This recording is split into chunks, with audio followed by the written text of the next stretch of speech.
Welcome to Orange Weekly, presented by Krause Health. Alongside Nate Mink, I'm Brent.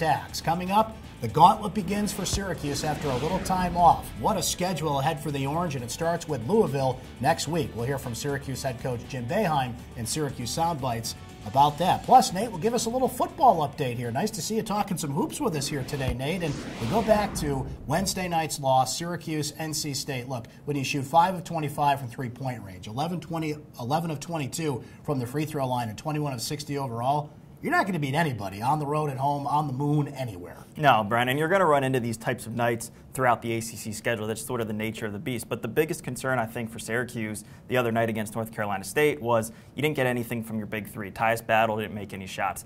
O'Shea Brissett didn't make any shots. Elijah Hughes didn't make any shots. They were all in single digits.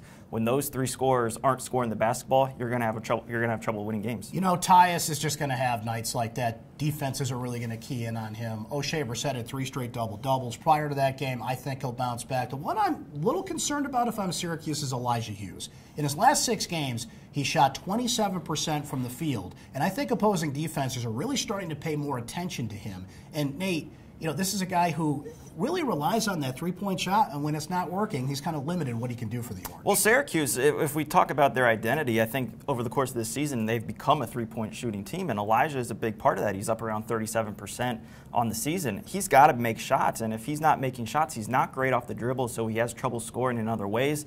He's got to get back to strumming that guitar because they need him shooting on the perimeter. If not, you know, what use do they get out of him out there on the offensive end? And as we saw the other night against North Carolina State, Jim Boeheim is not afraid to go a little bit deeper on his bench. You know, it was encouraging to see that even in a loss to NC State that Robert Braswell got in, played 7 quality minutes. Doesn't sound like a lot, but he made a big impact in that short period of time, made a few steals, made an impact on defense. Jalen Carey even got in a little bit in that game. It was out of necessity because O'Shea Brissett was in foul trouble. But I think Jim is gaining some confidence in Robert Braswell that he can come in and contribute down the stretch. And going a little deeper on your bench, particularly this time of the year, is never a bad thing. Nate, you know what is a bad thing, though, is when you lose all 4 of your ACC games by a combined 17 points per game.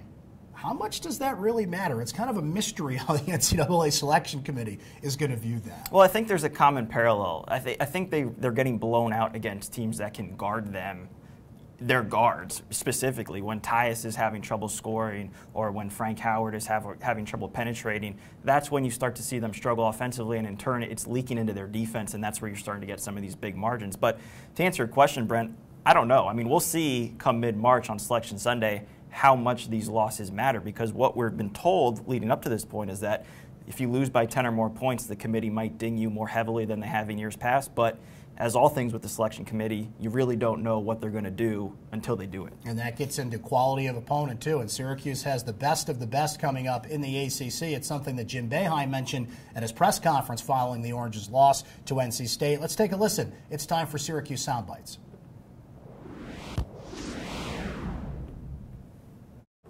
Well, I think everybody has a tough stretch at some time in this league. You know, our back end schedule is ridiculous, but this is what it is. You got to go play it. You know, we'll play teams that are number 1 in the country on the road, and you know, other teams that are really, really good. So and that's just the way it is. The league's difficult for everybody, and you have to be able to move on. You know, we had a bad game at home. We went out and we played really well and won a couple of good games on the road. But that, you know, you just have to get over it. You have to have a short memory. Nate, Syracuse is 8-4 in ACC play with 6 to go.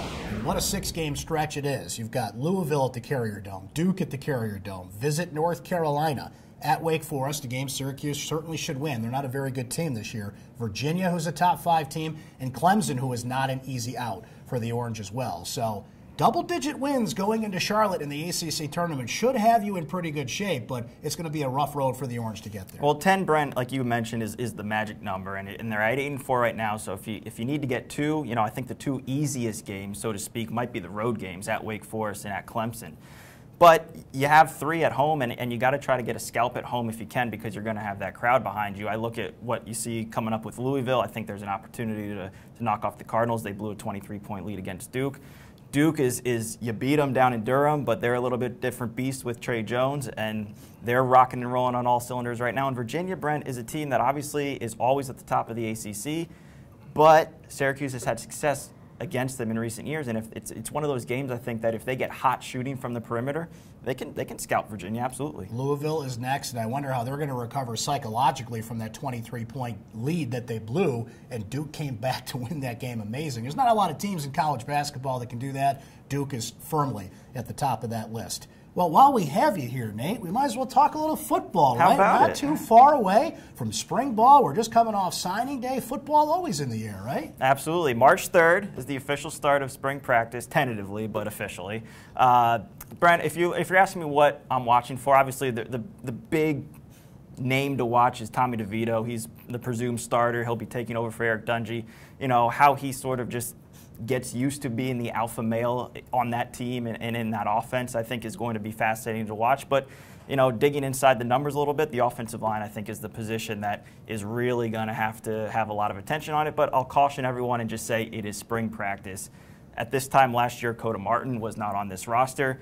Syracuse is trying to add a grad transfer offensive tackle to help with that offensive line before the start of the season. So just maybe finding some combinations, figuring out which guys on that offensive line are better suited at guard, better suited at tackle, can play both.